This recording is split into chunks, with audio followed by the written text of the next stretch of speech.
சர்க்கரை நோயாளிகளுக்கு இன்சுலின் மாதிரி செயல்படக்கூடிய ஒரு விஷயம். அதனால ஒருவேளை இன்சுலின் எடுக்கிறாங்க சர்க்கரை நோயாளிகள் அப்படின்னா, அவங்க பாகற்காய் கண்டிப்பா அதிகமா சாப்பிடக்கூடாது அப்படின்னு சொல்ற அளவுக்கு இது ரத்த சர்க்கரை அளவை குறைக்கக்கூடிய ஒரு காய். நம்ம சர்க்கரை நோய் கண்ட்ரோல்ல இல்லைங்கிறத இந்த HbA1c அப்படின்னு 3 மாச மார்க்கர்லாம் இருக்கு. இதை பத்தி நான் வீடியோ சொல்லிட்டு இருக்கேன்.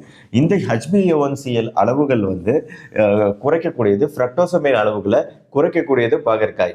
5வது, இதோட கலோரி வேல்யூ மிக மிக குறைவுங்க. ஒரு 100 கிராம் பாவக்காய் சாப்பிட்டோம்னா வெறும் 20 கலோரி தான். 10 மாத்திரை சாப்பிட்டதுக்கு ஈக்குவலண்டான ஒரு பெனிஃபிட் கிடைக்குது கொஞ்சமா நம்ம பாகற்காய் சாப்பிடும்போது. மாவுச்சத்து 4 கிராம், நார்ச்சத்து 2 கிராம், ஒரு நாளைக்கு தேவையான எல்லா வைட்டமின்ஸையும் ஒரு பாவக்காயிலே நம்மளுக்கு கிடைச்சிருது. 93% வைட்டமின் ஏ கிடைச்சிருது. ஃபோலேட்டு, பொட்டாசியம், ஜிங்கு, அயன் சத்துக்கள் கிடைச்சிருது, இரும்பு சத்து. 6வது, பாகற்காய்க்கு புற்றுநோய்களை தடுக்கக்கூடிய ஒரு ப்ராப்பர்ட்டி உண்டுங்க. புற்றுநோய்க்கு எதிராக போராட